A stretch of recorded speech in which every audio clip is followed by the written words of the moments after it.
on, Foxy. It's your birthday. Not for real, just for play. This is Cree Summer, and Moana Nui will be right back.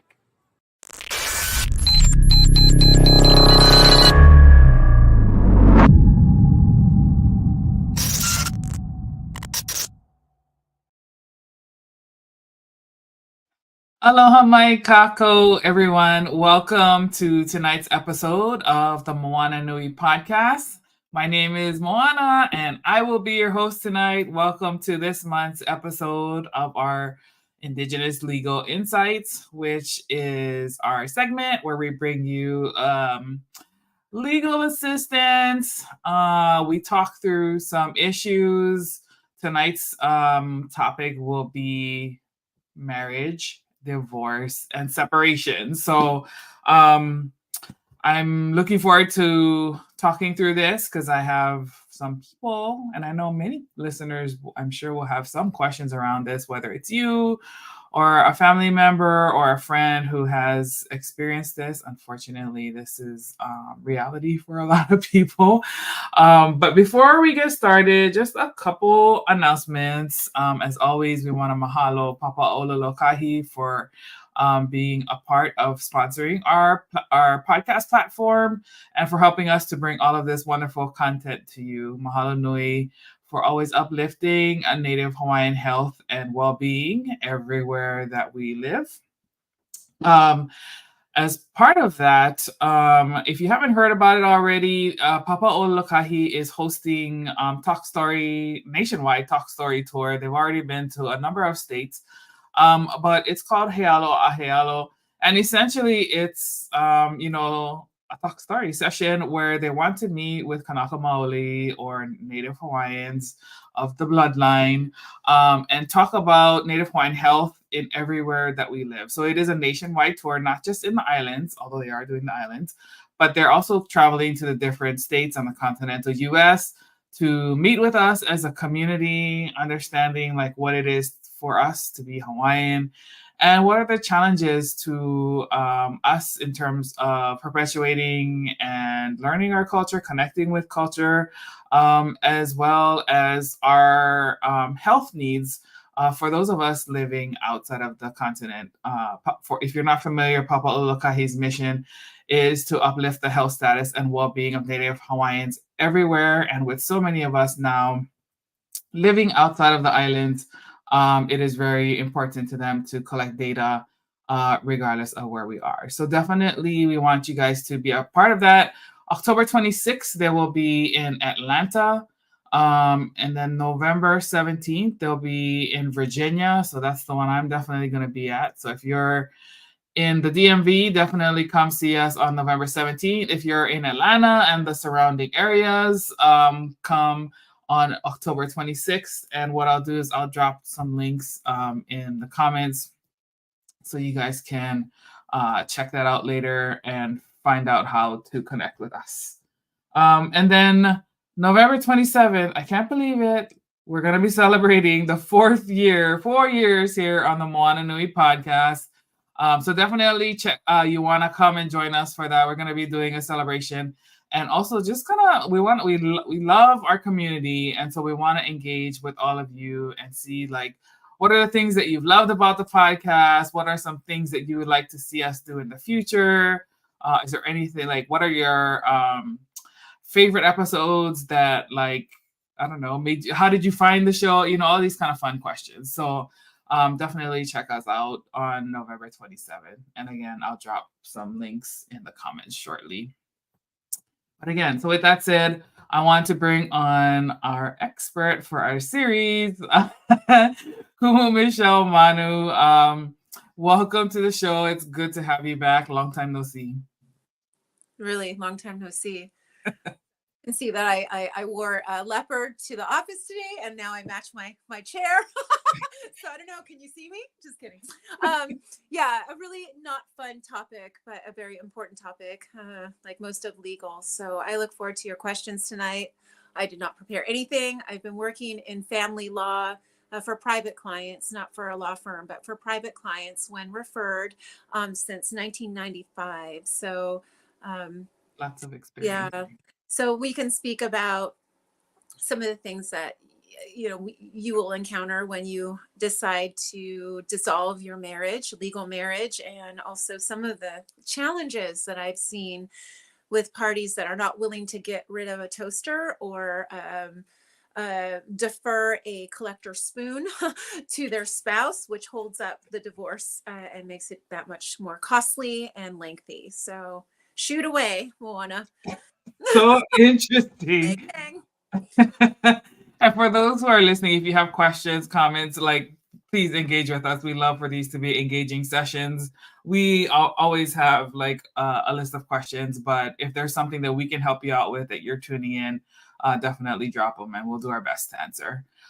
So for those who are just joining us now, we are talking about marriage, divorce, and separation and what that means. So I guess the first question is,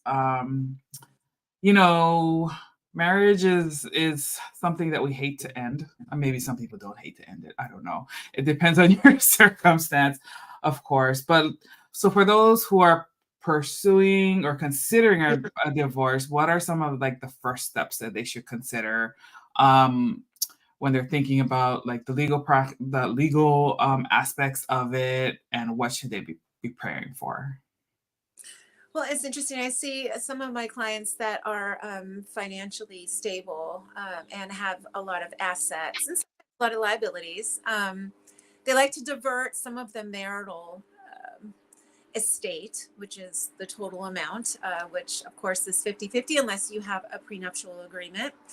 And they like to divert some of that out of their spouse's name, or they liquidate and they move and some of their liquid money, right? Their finances. And that is really not a good idea. This is why on a summons, when you file a petition for dissolution of marriage, on the summons, it actually says that you cannot do this. You cannot touch any of the marital assets or estate, the entire thing, until the judge has had an opportunity to take a look at what is fair and what is not fair for the parties that are splitting and what is rightfully the distribution of that estate. So I would suggest not moving any of your money. Leave it there. You can get penalized for moving assets and shifting liabilities. So that would be the first thing. Second, I'm assume that if you want to file for a petition of dissolution, that you've already tried mediation, voluntary, that you've gone to counseling. Usually there's another third party involved, and that's why someone wants to end the marriage. They want to be with someone else. And so, you want at one time dedicated yourself to your spouse, for better, for worse, in sickness and in health, till death do you part. These are the old school vows that are taken still to this day. And we know that in Southern California, which I'm going to speak on because this is where the majority of my experience is, 80% of marriages end in divorce here. It is the highest in the nation. And so we just want to make sure that you're honoring your spouse. And that means in every way, right? At one time you dedicated your life to be a partner with this person. So going to that person and speaking with them and seeing if you don't even need to go through the courts initially. Maybe you can come to a satisfactory marital settlement agreement, and that is if there's no children and no property. If there are children and property, then it would be a property settlement agreement. They can be interchangeable. This is what I've seen over the years, and you can come to terms on all of that and then file it with the court if you don't want to hire attorneys. Now, you can also prepare this agreement, have it notarized, or hire attorneys, maybe a joint attorney, so you're not eating away at the marital estate with legal fees, and have them review the agreement to make sure that everything is covered, and that it says exactly in writing what you've agreed to verbally with your soon-to-be ex-spouse. And then you can file it with the court. And then it becomes official and a judgment is entered, which will dissolve the marriage. And once that notice of entry of judgment is entered, you have a contract now that you must abide by. And this contract, this agreement, it goes over a lot. Who gets to claim the children every other year? What is the child visitation like? every year for holidays. How much time does each child spend with each party, mom and dad, or dad and dad and mom, and how that looks. It can be as stringent and very strict, or you can have some leeway there where if the parties can get along well, then it doesn't need to be in writing. Also, taking the children out of the country. What type of religious training would you like them to be exposed to? What sports? So it depends on the age of the children as well. And of course, medical treatment for the kids, like who's going to carry insurance. So this really covers a lot in this agreement. So it's wise to have legal counsel take a look at it.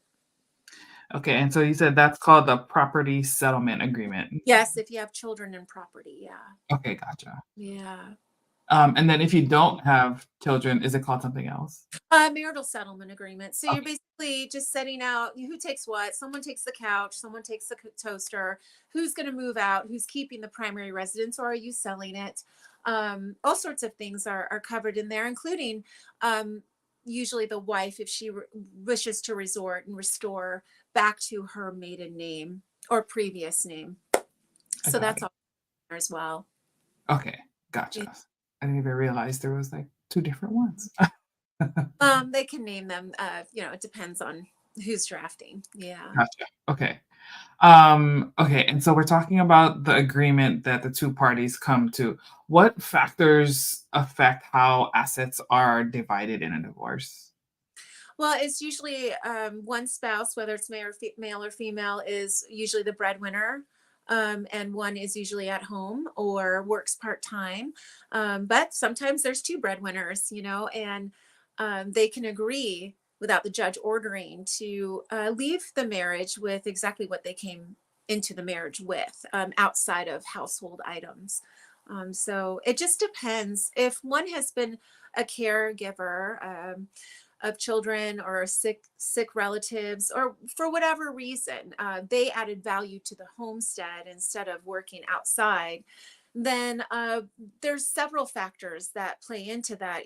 How can they possibly maintain a similar lifestyle in which they're accustomed to, but how readily available are they to go out and immediately go and find a job to be self-supporting? And sometimes the caregiving spouse hasn't had a chance to really go to school and to earn the degrees, or they've put their career on hold to care for the homestead.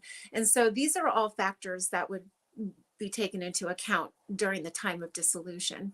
And there's alimony, but there's also the alimony will continue until that spouse can be self-supporting reasonably, right? If you have one spouse that's driving a Lamborghini and the other one's driving a Corolla, the judge will take this into account too. Gotcha. Okay. Yeah. So I'm glad you brought up alimony, because that's always an interesting topic. How is that alimony typically determined, and then when can it be modified? It can be modified at any time, and it's used. The disso master is a really accurate way where you put in one spouse's income, the other spouse's income. And then, of course, if there's children, that complicates things. So, how much time are those percentages of time are those children spending with one spouse and the other? Obviously, if the children are going to spend more time with one of the spouses, then they will get an increased amount of child support there, which is independent, wholly independent of alimony. So what we see today is really fascinating. There's more and more here in Southern California that will have the family residence, and the children will stay put, and it's the spouses that will come in and stay with the children to make it more cohesive for the kids. They don't have to be moving around. It's the divorced couple that has to come and go. So you see that a lot here. Oh, interesting. I never thought about that. Yeah. Yeah. So so more so that instead of the child going from house to house, the adult 2 bedroom. Yeah. For continuity for the children, you see the spouses come and stay for a week or 2 weeks, and even a month if one of the ex-spouses travels a lot for work. it's always better to try to work and collaborate with your ex-partner than it is to be combative. And for the children's sake, for the animals' sakes, here we've got so many animals that, they spend time custody going back and forth to different homes. So it's really funny. Yeah. Yes, all the fur babies. Yes, the fur babies. Sometimes people feel more passionate about the fur babies than the actual babies. Yeah. Crazy. They have nannies, and the nannies have their own rooms here. So yeah, Yes, that's two on the estate. the nannies. Yes, dog nannies. Yeah. Interesting. Oh, California.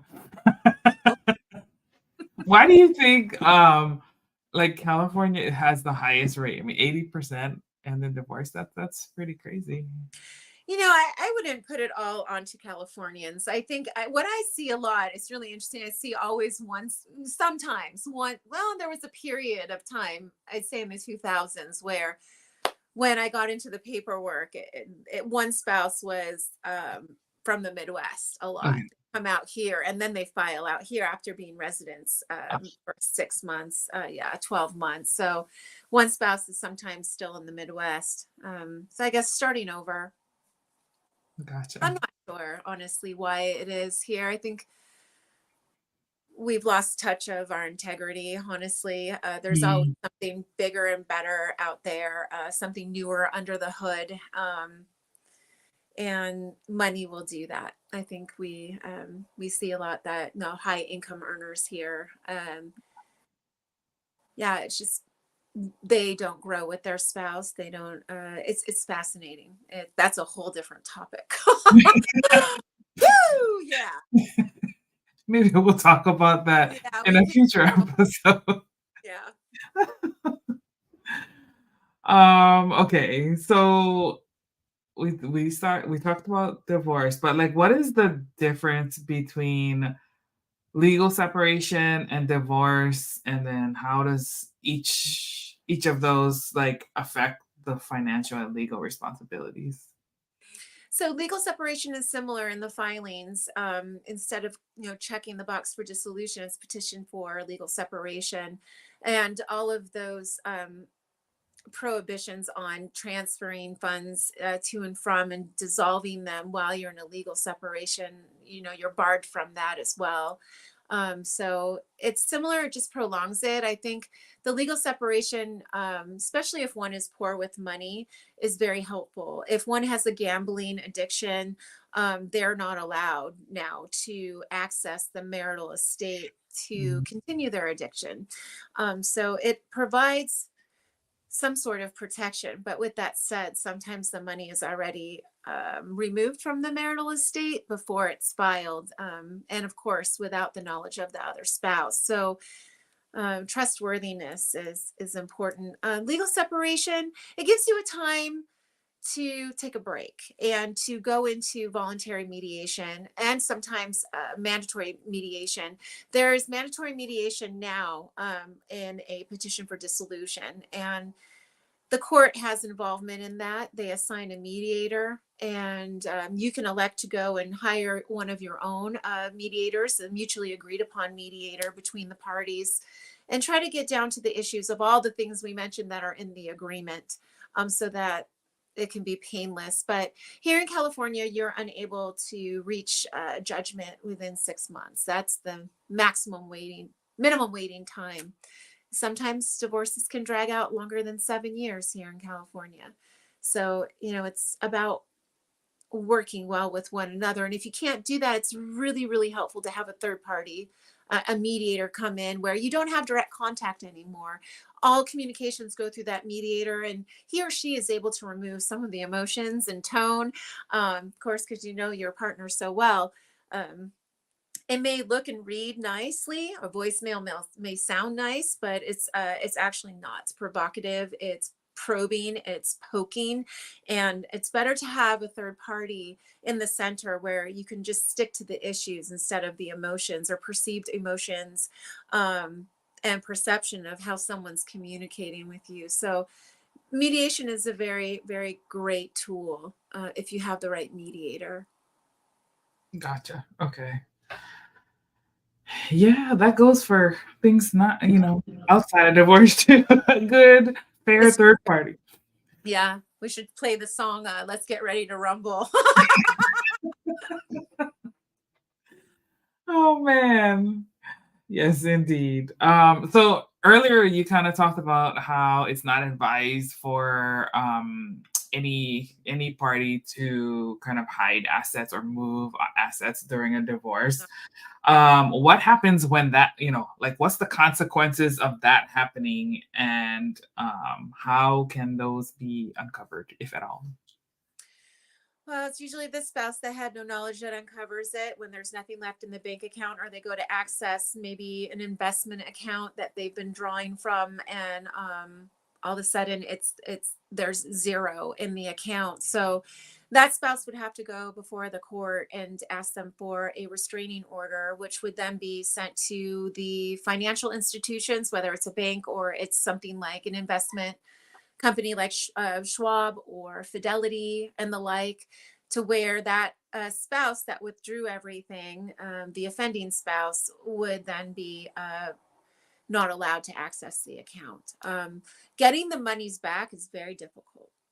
So it would be up to the judge on he or she, how she or he would like to pursue that, and if they can recover anything. Very sticky, very ugly. Gotcha. Okay. So another financial questions. How can couples protect their credit and financial standing during a divorce process? Oh my gosh, this is so difficult, especially when you involve IRS debt. Mm, They will go after the more responsible spouse, and you would have to file for innocent spouse consideration, where, let's say, one spouse hadn't filed taxes for 7 years, and then all of a sudden the divorce happens, and now you're going to change your filing status from married filing jointly to married filing separately during the divorce. And it's very difficult. They will garnish the wages, or in a nice way, the responsible spouse will be able to enter into a payment plan with the IRS. Now, then the responsible spouse can bring this to the court before judgment, and even after a judgment's been made, and say, this was all him, this was all her. Please, can you assign part of this debt to him or her? And even though the judge does that and you provide that judgment to the IRS, they will still ultimately hold, I have found, they still ultimately hold the responsible spouse responsible for the entire amount. So this is very difficult. Now, also, it doesn't, just because you file and it's under consideration for a dissolution of marriage doesn't mean the credit card companies, unsecured and secured, or any other type of financial institution will know that you've filed for divorce, and that there is this pretty much stop all accounts and applications for new accounts. They don't know that that's active. So your spouse could very well go out and get a credit card, even in his own name, in her own name, and ultimately it counts as marital debt. So it's very difficult because they can do this during a divorce. So, sometimes the spouse that is unsure, and before the judgment is rendered and entered, you might want to hire a private investigator to see if any other new accounts have been opened while the divorce has been active. So it's very hard to deal with a spouse like this that's financially irresponsible and just doesn't care. Yeah, that sounds horrible. So you mentioned from the IRS perspective that they hold the responsible spouse accountable to everything. How do you define, like, what is defined as the responsible spouse? Like, I'd have to look up the IRC. Yeah, I thought okay. Internal Revenue Code to define it entirely, but Anyone can check it out. Just type in IRS responsible spouse, innocent spouse, and that there's a filing where you can prove that, he made all the income for this year. You're not responsible for that. You have your own. I've always, I encountered something similar during my marriage. I divorced in 2004, so it's been a really long time, 20 years. But I was left with a significant amount of debt. So I can speak personally to this. I did file for 3 years of innocent spouse, and 1 year I was granted. The other 2 I was responsible for. It was a very difficult divorce for me. I learned a lot. And this is what ultimately made me more effective in helping my client as a mediator. I had one very contentious divorce. It was really horrible. Quite a few contentious, but this one was horrific. A lot of money was involved, assets, a company business that was left. It was third generation business, family owned business, with now kids involved and running it. And it was very difficult. So that was an interesting mediation that went on for a while. But luckily we ended on a good note. Everyone was happy. And it was, just a lot of issues. Yeah, I could see how that gets complicated really fast. I mean, it's bad enough, when it's like 2 parties and then having a business and the kids and oh my gosh, messy, so messy. Pre and post nuptial agreements. I cannot tell you. And I like the domestic partnership now. It's in lieu of a marriage. It is such a beautiful thing that has been created and honed. And it's not just for same-sex couples. It's for heterosexual couples too, where you go through all of these items before you get married. Who's moving out? Who's moving into whose residence? Dogs, cats, parakeets, spoons and toasters. Everything is accounted for. And then you go through all of these topics first. You set them all out in paper. It gets filed with the court. You have a contract between you. And then you get to enjoy each other and be with each other because you want to be with each other. And you don't have to have this looming, lingering fear that the one that you love, the one that you've dedicated yourself to, is going to turn into an absolute a-hole nightmare if you stop getting along, if one finds someone else they want to be with, and you need to sever and now rip yourself apart from one another, that you already know how it's going to end with the retirement, accounts, the kids, cars, everything from the couch to really retirement accounts that you really diligently saved before you even got married, and became a legal item. So I love the domestic partnership option. I even would take it a step further and say that this license to marry, this marriage license should actually be renewed. If this is a legal business, and not to take away the love and the butterflies, but you are literally just, combining yourself with one another on paper and within the law.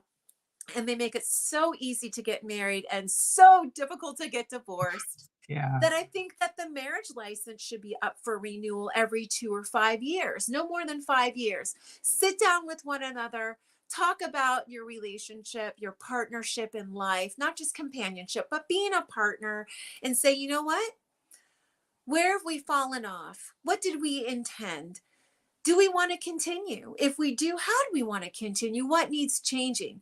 Amend the domestic partnership agreement, file it with the court, and hold each other accountable. And I think it's just a beautiful way to touch base too. I know many married couples, they will get together every month, talk it out, every quarter, definitely yearly. They go away and they look at last year, they look at the next year, what's important to each one together, how it impacts. Maybe one wants to quit work and go back to school.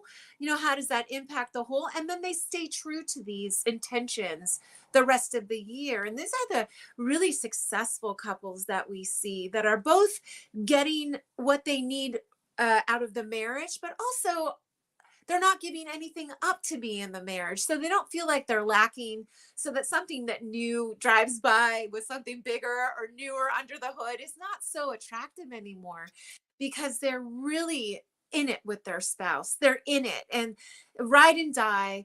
And they know that their spouse, not just familiarity, but they like each other. They like who they are. They trust one another.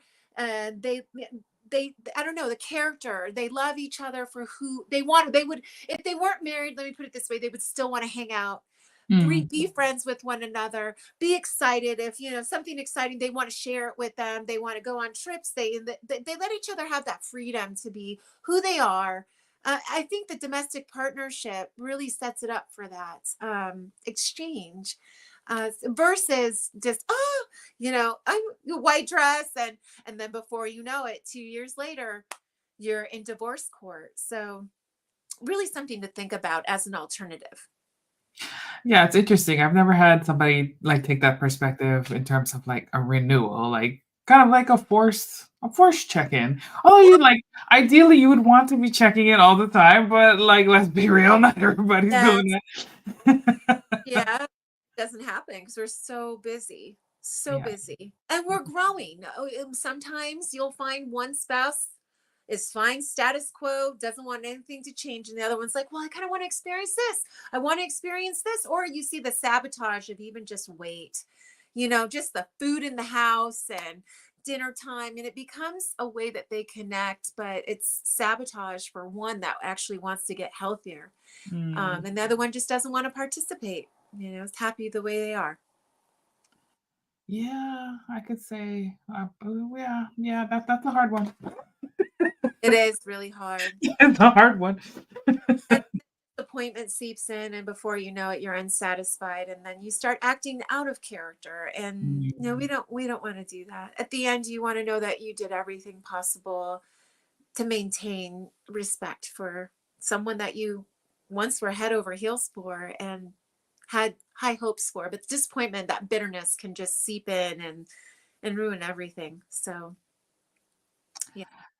Yeah, I think there's something to be said about that because I think like prenups and those kinds of things, they're typically like ooh, like they're very different perspectives about this, but I can see like both ways of it, like where it could be dangerous, right? Like oh, do they really love you? But then by the same token, like having a conversation beforehand, like how do we really feel about this, right? Like and um committing to doing, like regular check-ins. Maybe if like those types of conversations happen before even the marriage act like comes, then like I feel like because it does take a level of maturity to have those conversations, right? Like maybe if you can't have that conversations, maybe that's a sign that you shouldn't be married, right? agree.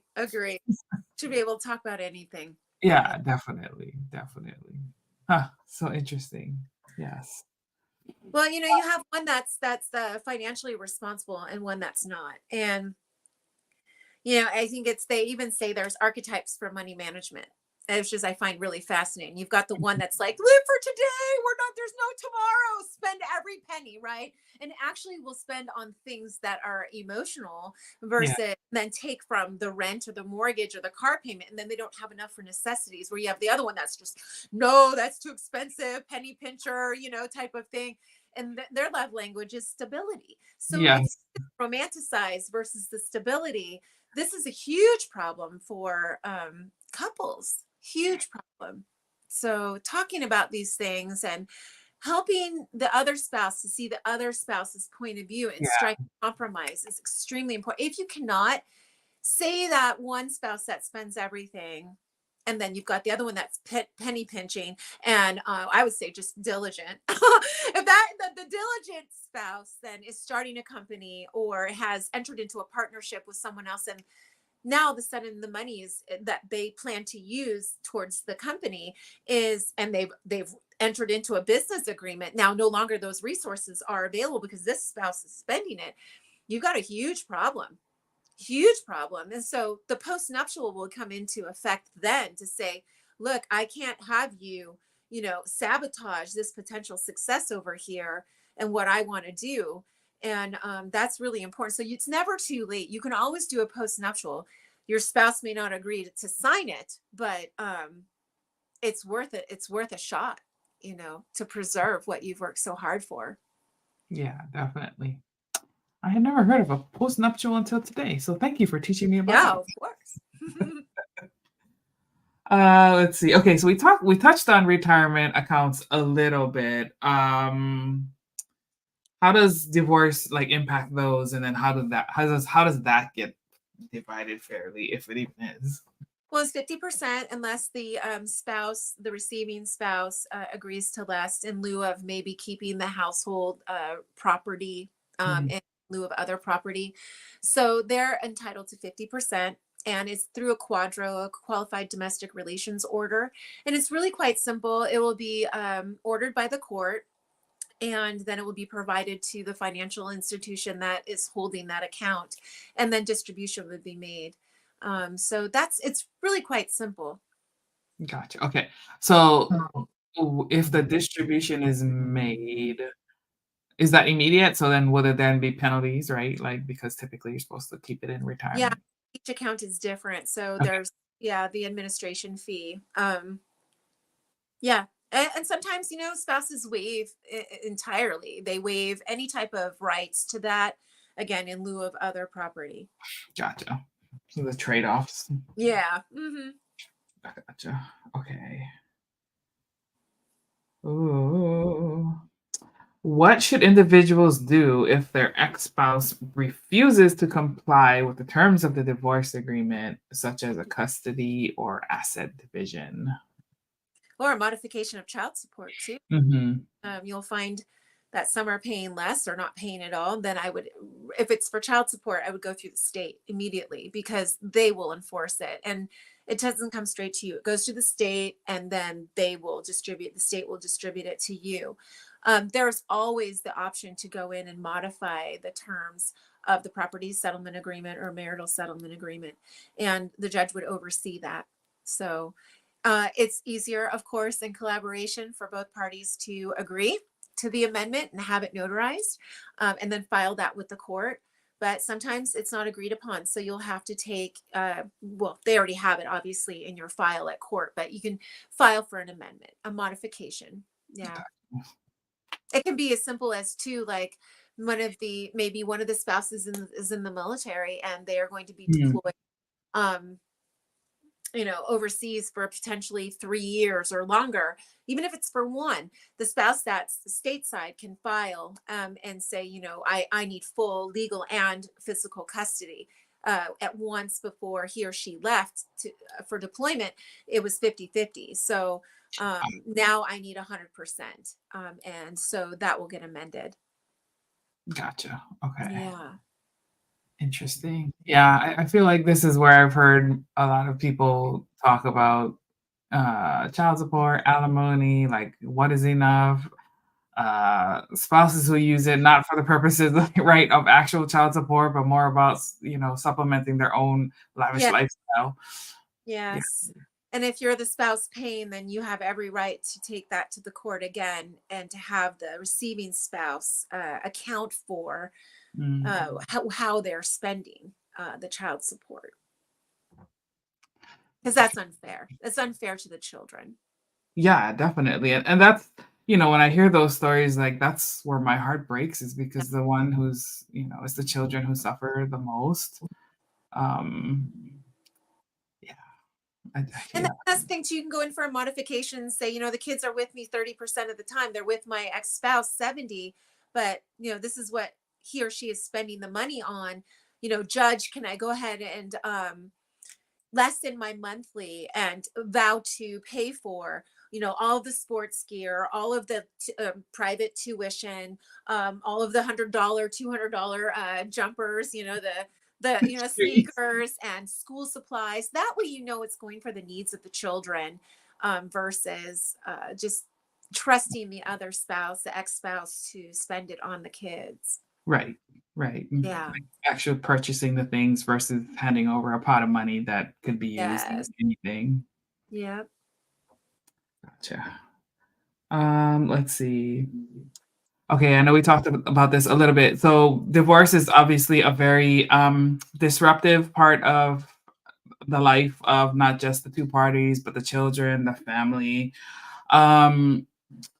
What are like some emotional support resources maybe that families could leverage during this process to help them kind of cope and, I guess, hopefully heal throughout all of this?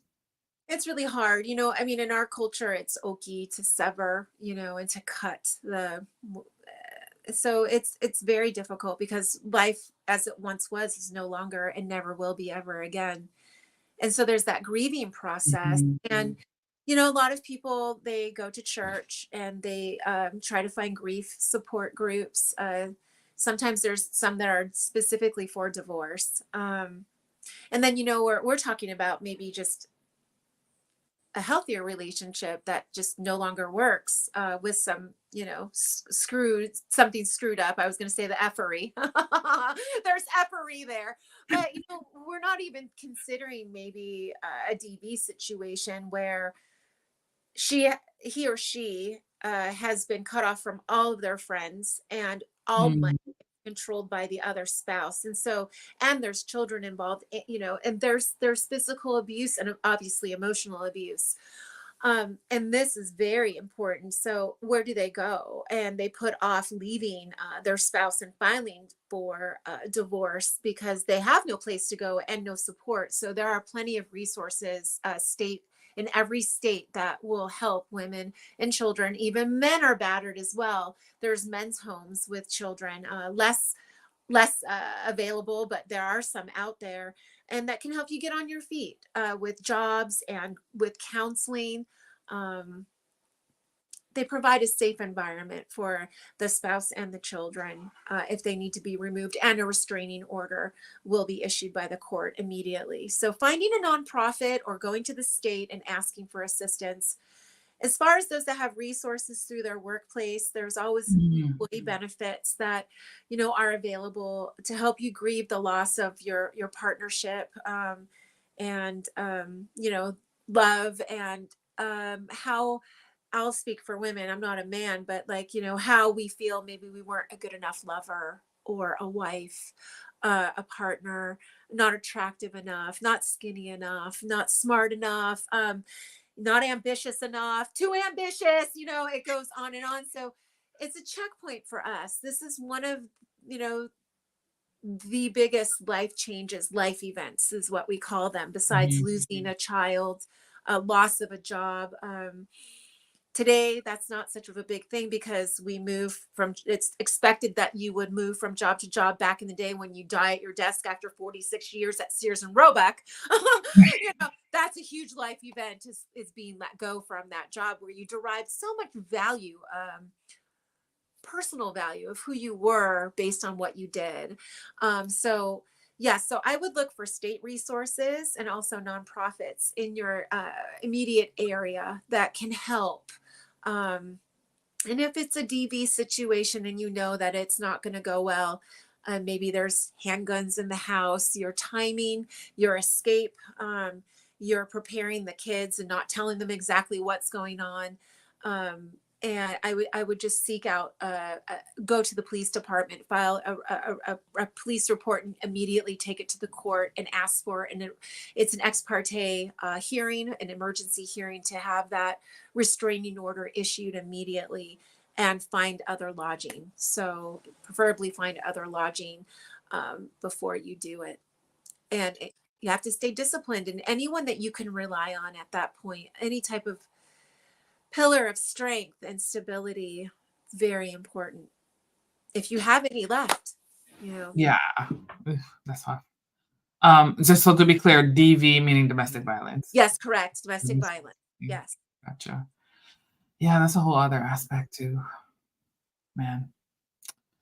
So you have, yeah, I mean, you said you've been kind of helping clients navigate this process since 1995.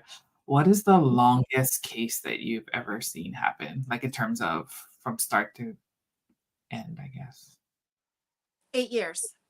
Jeez, 8 years. That is crazy. Go ahead. You were going to say. I was just going to say, no one really cares about the person that's helping to help get them divorced. But I'll tell you, I don't take any more. I cannot, because it's like I'm getting divorced again. Yeah. And being in the middle and hearing, well, it's not just profanity, because I use profanity all the time. It's an emphasis. It's the energy in which it's said.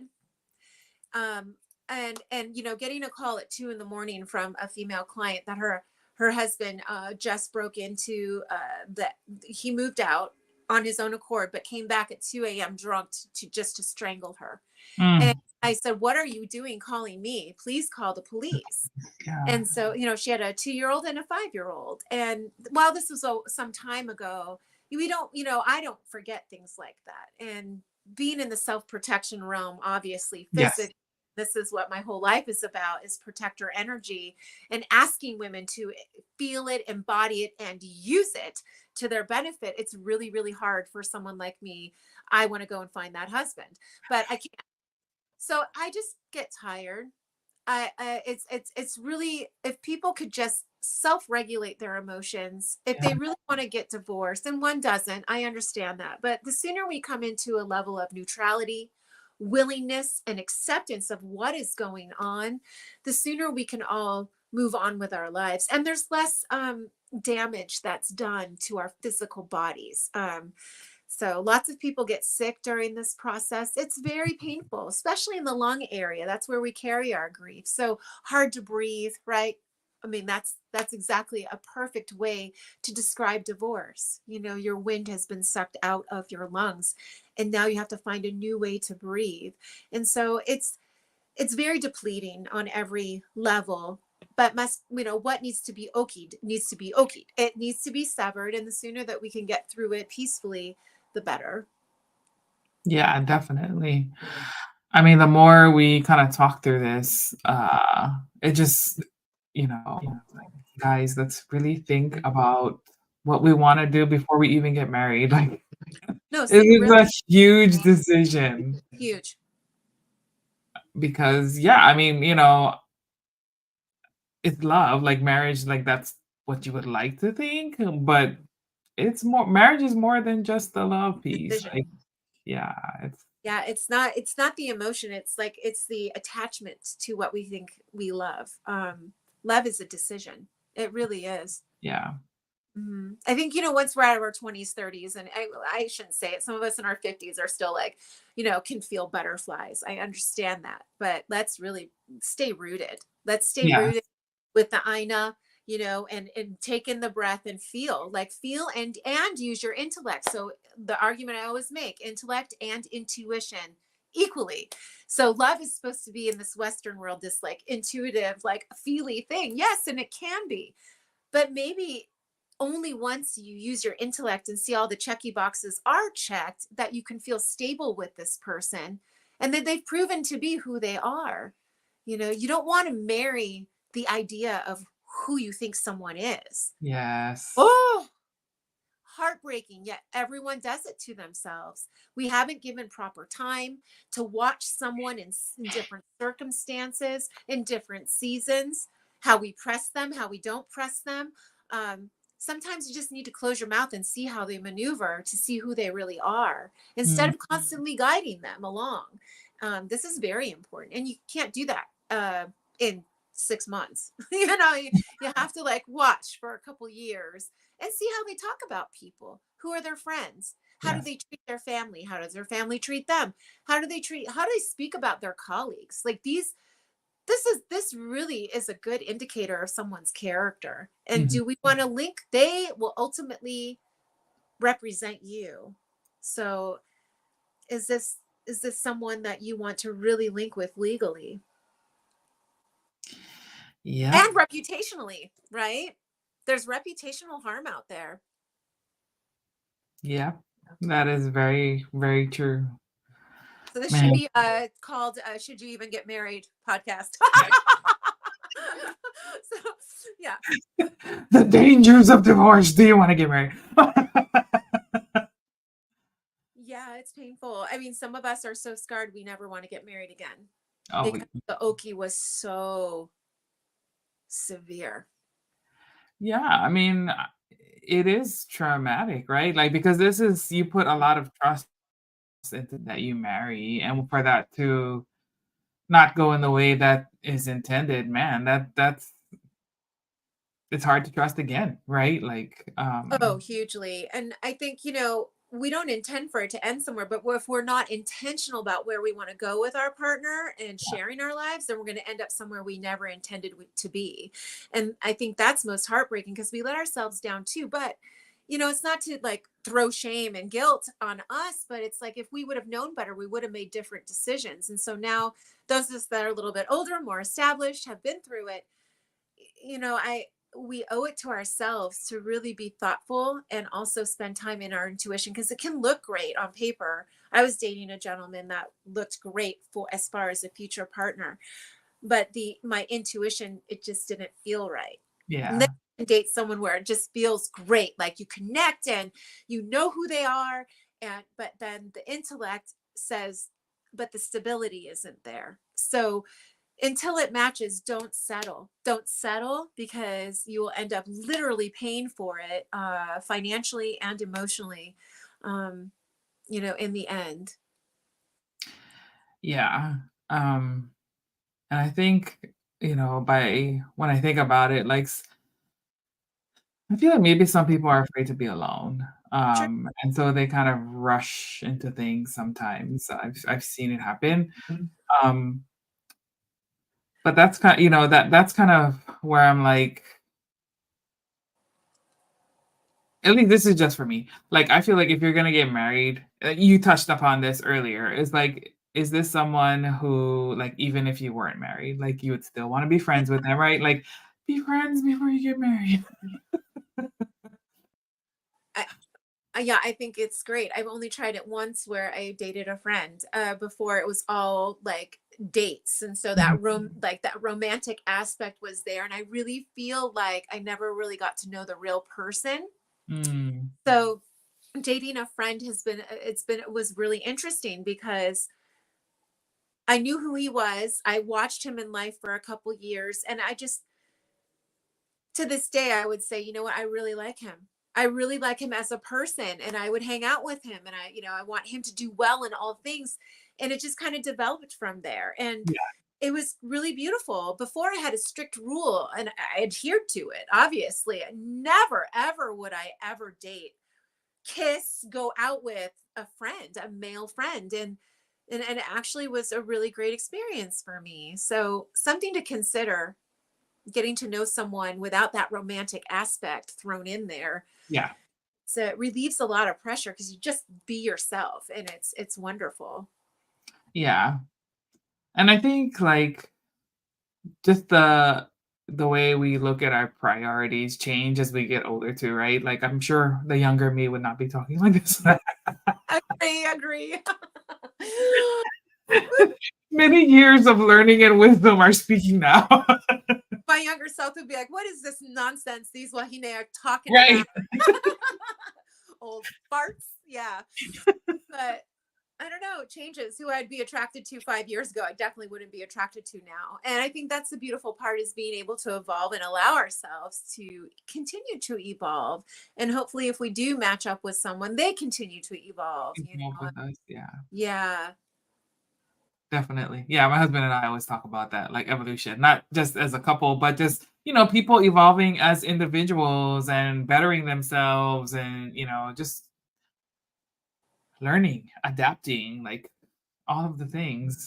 Like, you shouldn't want to be the person that you were 10, 20 years ago. Like, Some like that, though, stability, it's out of fear, and we all have our own trauma we have to work through, but those are the individuals that are most likely not working through their trauma. But I'll say this, in any relationship that I'm in now or in the future, if I feel like I have to give up a part of myself or what my goals or what I want to experience, I'm not talking other men that I want to experience. I mean, like life life experiences. stuff. Yeah.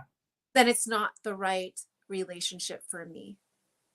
And that's how I gauge it now. Yeah, no, I would definitely agree with that. And I guess it's because as you're getting older, you're like, oh, I have so much time left, Yeah, this time. It goes by quickly. Absolutely.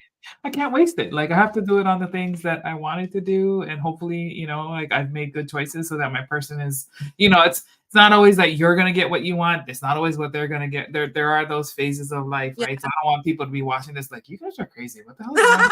No, there is negotiation and compromise and all of that has to happen in a relationship. This is why it's good to meet once a year, so you can say, hey, last year we spent this much money on this trip for you or for school. This year, I want a new car. It would be something so silly and simple, but it's important to each other, Definitely. Yeah.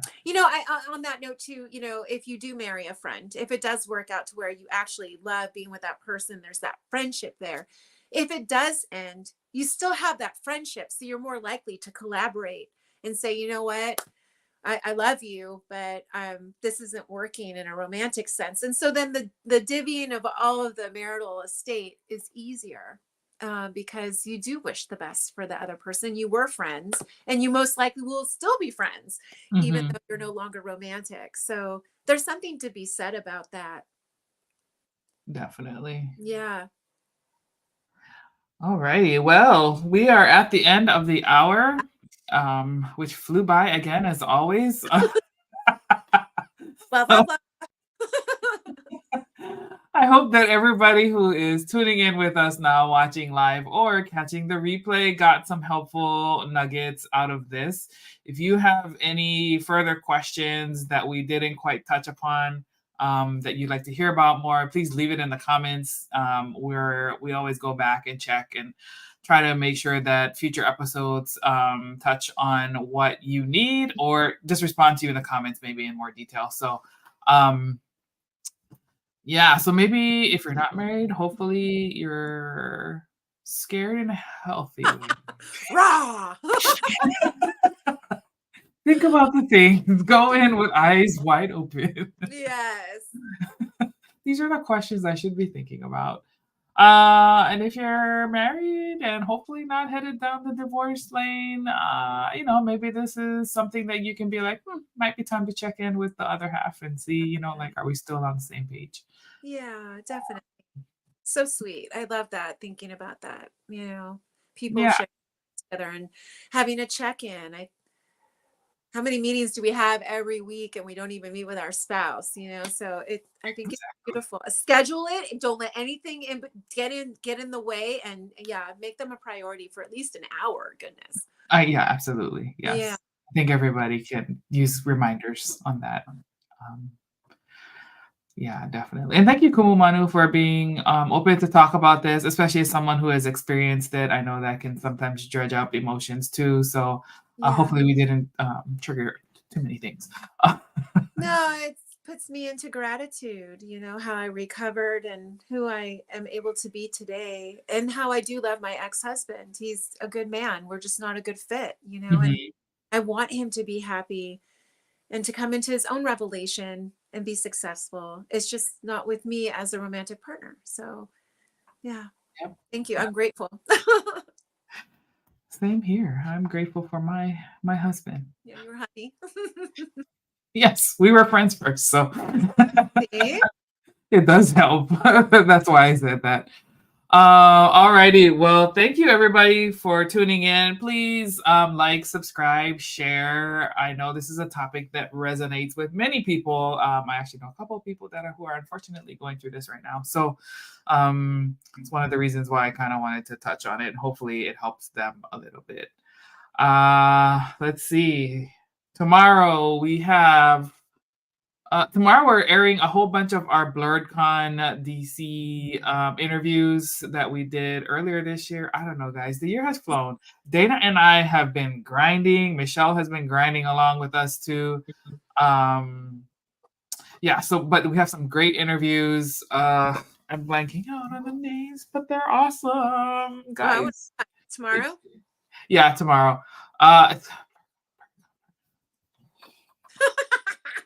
Look, it's a long day and it's late there, so totally Yes. Oh, yeah. Atandua Kani, who played in the Black Panther movie. We had Ahmed Best. I think we aired that yesterday or earlier this week. He played he was Jar Jar Binks on Star Wars, and he played a Jedi Master in The Mandalorian. And dang it, I see his face, and he's super popular in the voice actor world. Yeah. Anyway, tune in tomorrow, guys. It's gonna be good. Really had fun. Earlier this week, we aired our interview with Rikishi. For those who are WWE wrestling fans, he was at Dragon Con, gave us a chance to, interview some of our Pacific Islander cousins, and that was a really fun interview. We talked a little bit about family, his time in the ring, and kind of like the legacy that he, hoped to leave for his grandkids, and how he never thought that, his family would be as big as it is in the world of wrestling. So definitely a fun interview there. And we want to thank again Kumu Manu for being with us. I guess, have a great rest of your week. Hope everybody is doing well, and we will talk to you guys soon. Take care, everybody. Aloha.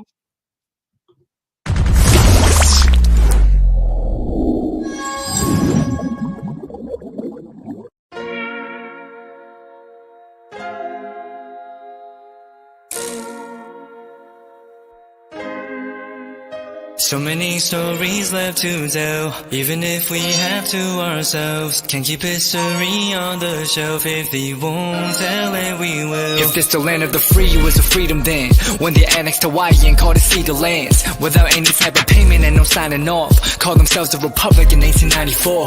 1.2 million acres overtaken from the Native Hawaiians. When they resisted, the West retaliated in violence and erasure. The Hawaiian language is banned as part of colonialism's plan to expand, Stuck between a rock and a hard place. Multiple bombings of Kaho'olawe as a part of their ongoing war with Asia. Used it as a place for target practice. No consent or compensation. Colonizers call for annexation. The work of all the locals. School will never let you know. So many stories left to tell, even if we have to ourselves. Can't keep history on the shelf. If we won't tell it, we will. Too many stories left to tell, even if we have to ourselves. Can't keep history on the shelf. If we won't tell it, we will. We will. So if you put Hawaii into perspective, well, Black and Asian history is interconnected. Considering the fight with the Pacific, then of course, versus Asia, they was treated as a middleman for war, but didn't let the Western colorism run its course, cause dark skin was a sign of dignity to core. The land was taken in the name of capitalism, when prior to it was an actual kingdom. Clap back at the system. Stuck between a rock and a hard place. Multiple bombings of Kaho'olawe as a part of their ongoing war with Asia. Used it as a place for target practice. No consent or compensation. Colonizers call for annexation. The work of all the locals. School will never let you know. So many stories left to tell, even if we have to ourselves. Can't keep history on the shelf. If we won't tell it, we will. Too many stories left to tell, even if we have to ourselves. Can't keep history on the shelf. If we won't tell it, we will. So many stories left to tell, even if we have to ourselves. Can't keep history on the shelf. If we won't tell it, we will. Too many stories left to tell, even if we have to ourselves. Can't keep history on the shelf. If we won't tell it, we will. We